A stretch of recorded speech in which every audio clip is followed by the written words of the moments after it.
France à vivre de l'intérieur, pour les petits, les curieux ou les deux à la fois.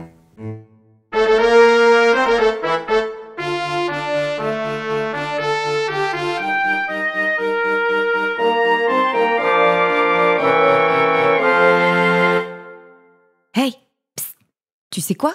Le présent, c'est de l'histoire. Tout ce que tu vois aujourd'hui, tout ce que tu fais tous les jours porte la marque du passé. Donc, en découvrant le passé, tu comprends le présent pour mieux préparer l'avenir. En plus, l'histoire de France a été façonnée aussi bien par des personnes exceptionnelles lors d'événements exceptionnels que par des hommes, des femmes et des enfants dans leur vie de tous les jours. Viens les rejoindre en plongeant dans cette histoire pour mieux les connaître et pour t'en inspirer. La préhistoire, un passé pas si étranger. Épisode numéro 1, la nuit des temps jusqu'à Néandertal. L'histoire s'écrit. Donc avant l'écriture, l'histoire ne se raconte pas encore, mais les hommes, eux, sont bien là. Qui sont-ils? Comment les connaître puisqu'aucun récit ne parle d'eux? C'est certain, pour réussir cela, il faut être un expert. Savoir suivre des indices infimes, explorer des pistes aussi minuscules qu'un pouls fossilisé ou un petit bout de phalange. Ces Sherlock Holmes du passé, ces aventuriers de la recherche, ce sont les paléontologues.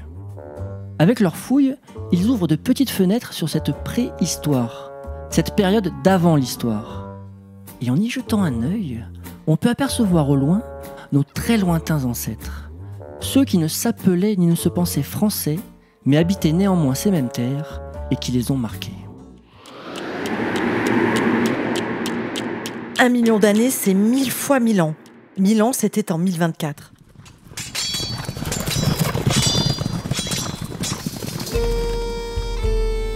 C'était le milieu du Moyen-Âge, le tout début des châteaux forts. Pas encore les grandes cathédrales. Les chevaliers n'étaient pas encore recouverts de ces grandes armures étincelantes que tu gardes en tête. Bref, 1000 ans, c'était déjà il y a hyper longtemps. Tu multiplies par 1000 cette distance dans le temps et tu arrives à 1 million d'années. C'est à ce moment-là que d'Afrique arrivent les premiers hommes dans l'ouest de l'Europe. Ce sont les Homo antécessors. Quoi? Les Homo antécessors. Mais si, c'est facile. Homo, ça veut dire homme, et dans antécesseur, tu reconnais anté, avant en latin. Donc voilà, Homo antécesseurs, ce sont les hommes qui sont venus avant, les premiers colons en quelque sorte. Avant eux, en Afrique, il y avait eu les Homo habilis et leurs premiers outils, et les Homo erectus, les hommes debout. Ce qui est fou, c'est que, après le départ de certains depuis l'Afrique, l'espèce humaine a continué à évoluer aux 4 coins du globe, créant ainsi différentes espèces d'hommes. En Europe, cette évolution a donné l'homme de Néandertal, dont nous allons reparler. Et donc, c'est dingue! Aujourd'hui, il n'y a qu'une seule espèce d'homme partout, les hommes de Cro-Magnon, mais à ce moment-là, il y en a plusieurs. Plusieurs humanités. Hommes de Néandertal, hommes de Flores, hommes de Denisova, hommes de Cro-Magnon, tous hommes mais différemment. Tous hommes, parce qu'ils se rejoignent sur certains points communs précis. Si tu les regardais, quelle ressemblance tu leur trouverais? Des poils partout? Oui, certes, mais qu'est-ce qui fait qu'ils sont des hommes et non des singes, ni des australopithèques, leurs cousins? Un pouce opposable pour attraper des objets. Oui, mais les singes aussi. Ok, alors, ils tiennent debout longtemps. Oui, et même que grâce à ça, ils peuvent courir. Et sinon? Voyons. Une grosse tête et dedans, un gros cerveau. Bien joué! Ces premiers hommes ont effectivement un gros cerveau. Et avec lui, une autre nouveauté qui les distingue, le langage. Quand je te parle, tu comprends ce que je veux et ce que je ressens. Je peux te parler de mon expérience et ensemble, on peut préparer l'avenir. Tiens, si hier j'ai été surpris par un orage et que j'ai eu la peur de ma vie, si je t'en parle, au prochain coup de tonnerre, on sera tous les deux beaucoup moins surpris. Tout commence donc pour l'homme au début de la préhistoire, au paléolithique, c'est-à-dire l'ancien âge de pierre, qui est le temps où l'homme a taillé des pierres. Cette période s'étend jusqu'à l'invention de l'agriculture et de l'élevage. En Europe, après l'Homo antécessor, c'est l'Homo heidelbergensis. À tes souhaits. Oh regarde, le voilà qui coupe sa viande. Mais avec quoi? Oui, c'est un biface, un outil à 2 faces taillé dans la pierre. Son voisin a profité d'un tronc en feu, brûlé par la foudre, pour durcir un pieu en bois. Heureusement qu'il y a de l'orage parce que le feu, ils ne savent pas le faire et la viande, ils la mangent crue. Si nous avançons dans le Paléolithique, c'est au Paléolithique moyen que nous tombons nez à nez avec le très fameux homme de Néandertal, du nom de la vallée allemande où l'on a découvert le premier squelette. À moi. Pour lui, c'est moi qui explique. Néandertal, c'est mon chouchou. Ah, Néandertal. Il est roux, le teint pâle, en un mot, impressionnant. Non pas qu'il soit particulièrement grand, 1m60 environ, mais c'est qu'il est à la fois trapu, très musclé, la main puissante et le pied massif. Pas de front, un menton fuyant et des arcades sourcilières très prononcées qui donnent l'impression que ses yeux sont enfoncés loin dans les orbites. Il n'a pas ou peu de sourcils et donc les expressions de son visage sont peu lisibles. Juste en le regardant, tu aurais du mal à savoir si tu l'as fâché juste fort ou vraiment très fort en lui marchant sur le pied. Souviens-t'en, ça aura son importance pour la suite.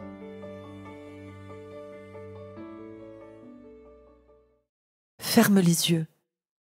Il fait froid. Froid comme aujourd'hui en Sibérie. La France, pour l'appeler ainsi, est recouverte de grandes forêts de conifères, la famille des sapins.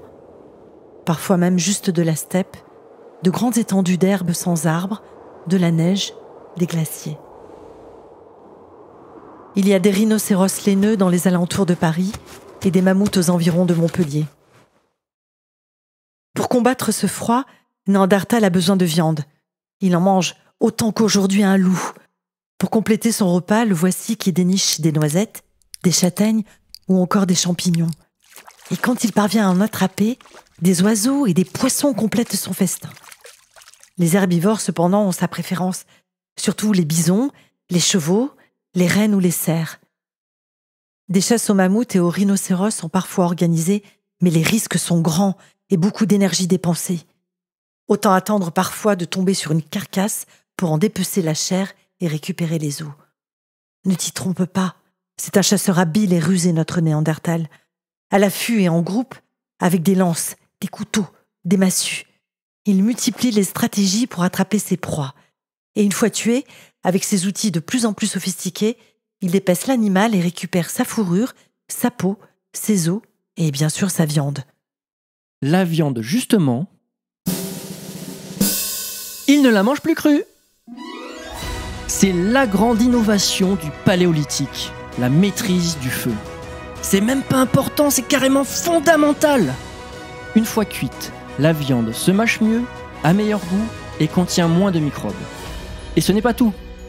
Si parmi les animaux, on trouve en effet les plus ou moins inoffensifs herbivores, il y a aussi, tapis dans l'ombre de la nuit, en recherche de proies sans griffes, sans dents et sans défense, les carnivores, les lions des cavernes extrêmement redoutés. Le feu, lui, dissipe l'ombre, chasse la nuit et ses ennemis. Autrement dit, le feu fait fuir les prédateurs.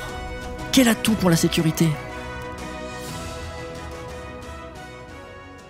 Si on fait les comptes, l'homme de Néandertal a occupé l'Europe pendant près de 300 000 ans, soit 6 fois plus longtemps que l'homme de Cro-Magnon, dont nous sommes encore les représentants.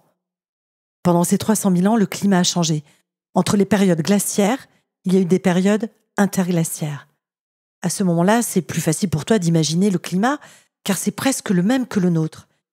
Il fait plus doux, les forêts se couvrent d'arbres qui te sont familiers, les chênes, les tilleuls, les hêtres, etc. À la chasse, Néandertal a le choix entre le roc, de gros taureaux à grandes cornes, le mégalocéros, un cerf géant, le chevreuil ou encore le sanglier et le rhinocéros des prairies. Cet environnement plus doux apparaît moins hostile, mais le danger rôde toujours. Combien dangereux sont les loups, les hyènes et les ours des cavernes. Alors maintenant, attention. Soyons bien clairs là-dessus. Ces hommes, mes chouchous, ne sont pas des bêtes rustres et inférieures à notre espèce. Non, non, non. Ils sont avant tout différents. C'est une autre humanité qui ne pense pas le monde comme nous, mais le respecte et s'y intègre parfaitement. Alors soyons bien vigilants à ne pas vouloir faire de Néandertal un autre nous-mêmes. Et ça, c'est compliqué. On peut se sentir proche d'eux parce que, par exemple, ils enterraient leurs morts avec infiniment de soin, dans une fosse creusée, accompagnée d'outils en silex ou de morceaux de viande. On comprend alors qu'ils sont conscients du passé et du futur. et que peut-être ils espèrent une autre vie après la mort. Ça on connaît, on comprend. Mais d'autre part, ils sont aussi nimbés de mystères. Qui nous dit que des plumes ou des coquillages percés indiquent forcément qu'il se paraît pour se faire beau? Peut-être, mais peut-être pas. Qui nous dit que des croisillons de lignes retrouvés dans une grotte démontrent un goût pour l'art et une volonté de l'exprimer? Peut-être, mais peut-être pas. Les experts paléontologues, en tout cas, ne sont pas tous d'accord. Néandertal n'est plus, mais la recherche pour le connaître continue.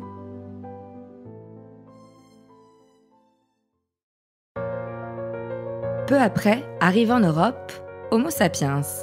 Que nous réserve-t-il celui-là? La réponse au prochain épisode. À bientôt! Il y a du monde derrière cet épisode. L'alternative de la Ligue de l'enseignement du Var pour le studio, Spilson tenu par Alexandre Lubecht pour la technique et le montage, Laetitia Louis et Benjamin Fenouillet pour les voix, Hélène Disson pour le générique, Biclose et Creative Commons pour la musique, et moi, Clémence de Moulin-Vaught pour le texte. Tout cela avec le soutien de l'Éléphant Junior, revue de culture générale pour les enfants de 9 à 13 ans.